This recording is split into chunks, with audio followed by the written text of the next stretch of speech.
My name is Danielle Rees, and I live in Washington, North Carolina. A lot of locals, we call it Little Washington. This location is great. I love being able to walk to the river, walk my dog. I bought the home and I lived in it 2 months, and then Hurricane Irene came. I've been through 2 hurricanes since I purchased this home, Hurricane Irene and Hurricane Florence.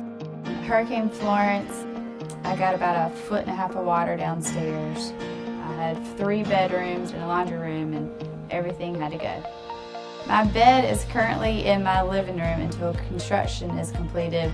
My insurance agent was great. He called to check on me, confirmed I did have water in my house, and he immediately put in my claim into the system, which I was very thankful that he was working during the storm.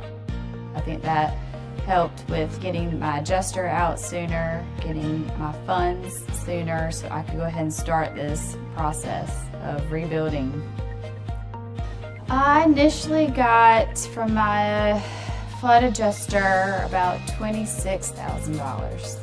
And I'm grateful for every penny of that, because I will use that along with my ICC grant funding to help elevate my home so I don't have to go through this again.